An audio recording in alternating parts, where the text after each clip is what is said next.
Hello ladies and gentlemen of YouTube, time for another Metal Earth build. This time I'm grabbing another one of the tanks from the Barnes & Noble box that I bought a little while back. I think today I will put together the Sherman tank.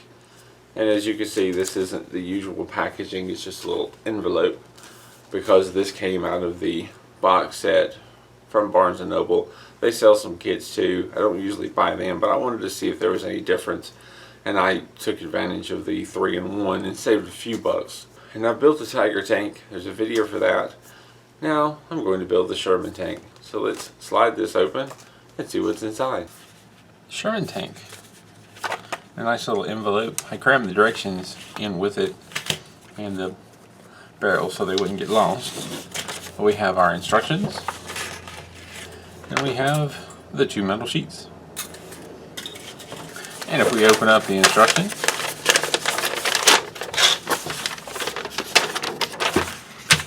just one piece of paper, nothing on the back.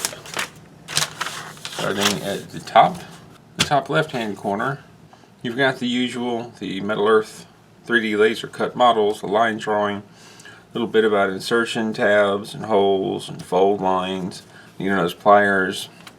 You have the table here, or legend. Blue circle means to insert and bend tabs 90 degrees. Green triangle means to insert tabs and twist them 90 degrees. And you have one of the sheets here, which I believe that is it. And it tells you the part numbers, so you can find them on the metal sheet. And then if we move over to the next section, you see the other metal sheet. Let's move this down and over. See the other metal sheet and numbers, so you can find the parts on this as well. And then below that, we start with the assembly flowchart, starting with part 1, 2, 3, 4, 5. And you pretty much go in order of parts, following these little arrows. You get to the end, you jump down here, and you kind of go back and forth. When you get to this solid line, jump down to this bottom corner, pick up and just continue on. Once you're down here and finished all of this, you jump over to this quarter and just finish your tank. The tools that I'll use to build these kits, these are the basics, although it doesn't seem that basic.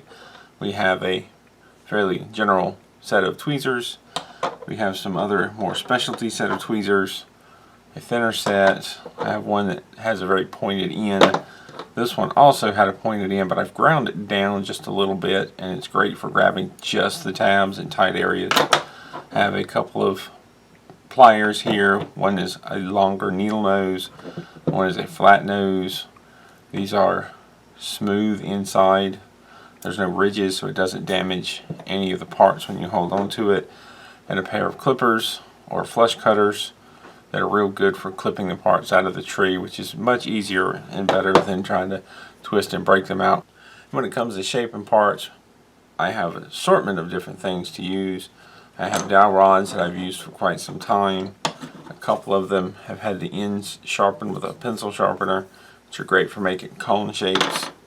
I have a inexpensive drill bit set with a lot of different sized bits to help with forming cylinder shapes. I also have a couple of step mandrels. I'm not saying you need all of this, but these are different tools that I've acquired, and I kind of go back and forth depending on the situation.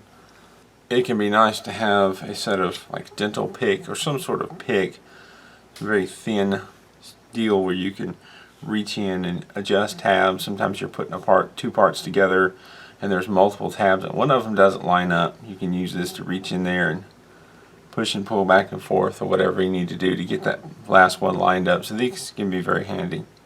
We've got our instructions and our 2 metal sheets and our little barrel. We also have some tools. Let's put it together.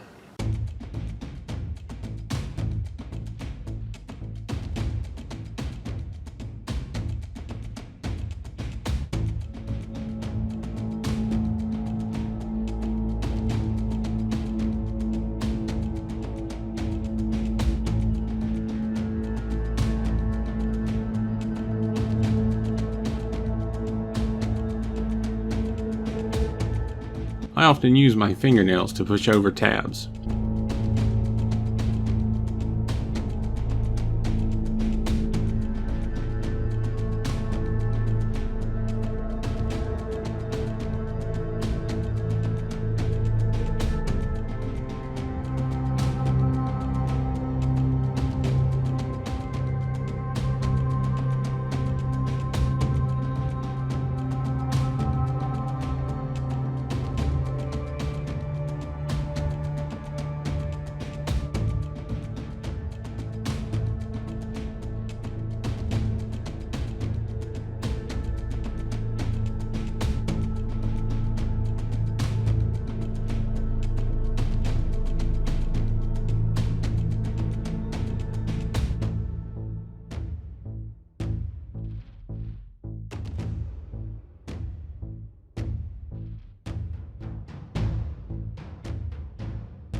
I had to bend the thin bottom side of part 7 considerably to allow it to sit flat against the turret.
I found that a 3/16 drill bit is a very good size to shape part 13.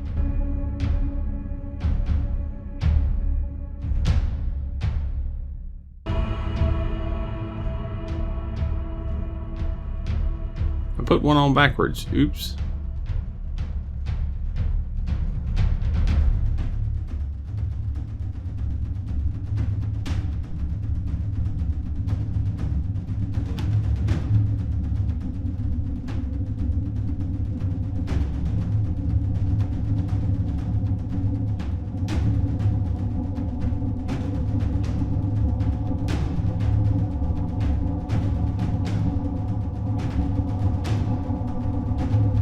With part 19, I used a 7/32 drill bit.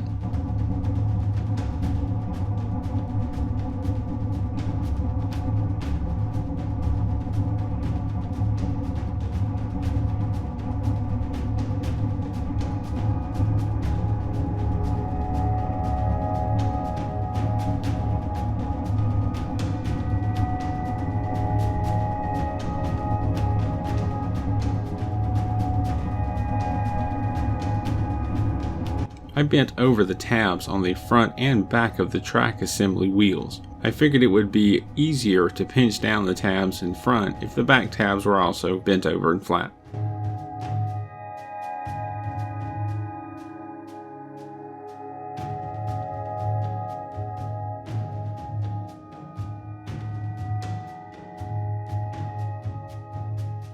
I suggest putting the 18 and 19 combo on after the rest of the wheels are on the track.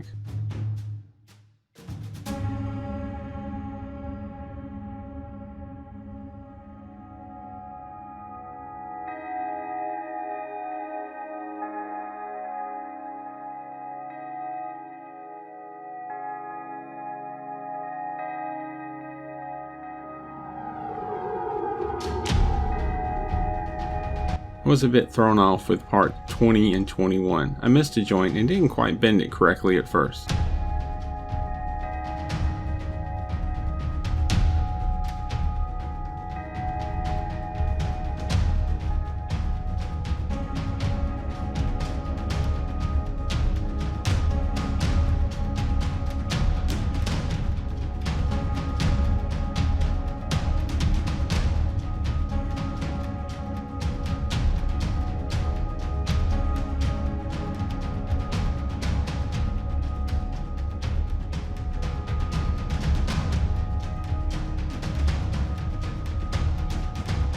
I found it easier to start with the bottom tab on 20 and 21 first, then line up the other two tabs.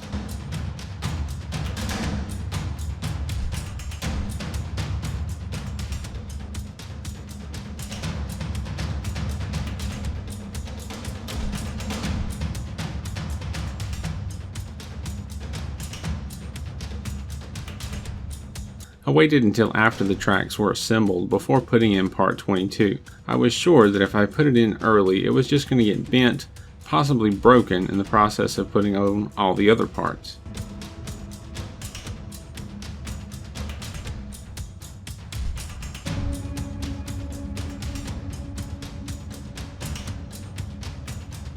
This video has been edited down. I've not shown all the different attempts, adjustments, or retries of this build.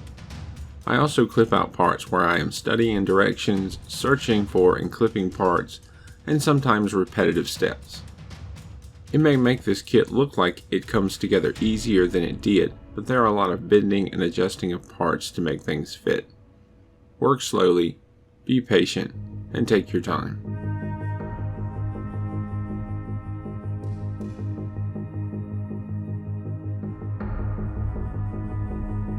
I had to use something slightly elevated to sit the track on so that I could attach the two sides without damaging things. The magnifying lamp only bends over so far.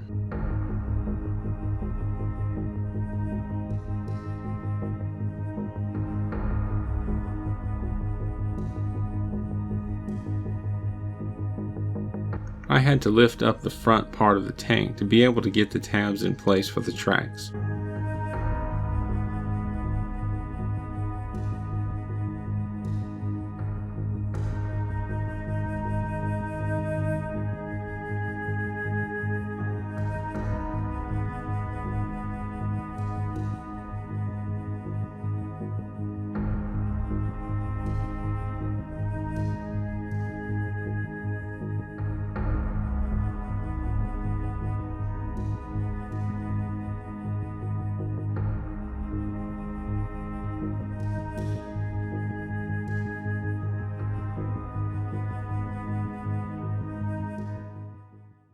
I give you the Sherman tank. This is my second tank build. There's only 4 that Metal Earth have. I've done the Tiger tank. This is one of the 3 from the Barnes & Noble box that I got. Got this finished. Sherman tank, from what I understand, was a workhorse during World War II and known for its reliability, but also known as a bit of a death trap because I believe it was one of the only tanks that used gasoline, which made it a lot more flammable. It's not a hard build, just a lot of little repetitive circular parts. I found the directions more straightforward and easier to follow than the Tiger tank, just a little bit. These little wheels in the side, there's only 3 different kind, and it wasn't as confusing, not to me, and maybe that's in part because I'd already done one tank.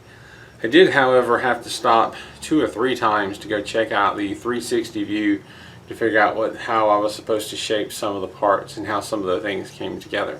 A little bit of a challenge and a nice little reward. And I'll go add this to the shelf with my other tank. If you have any questions or comments, please feel free to leave them down below. Thank you for watching, and keep on keeping on.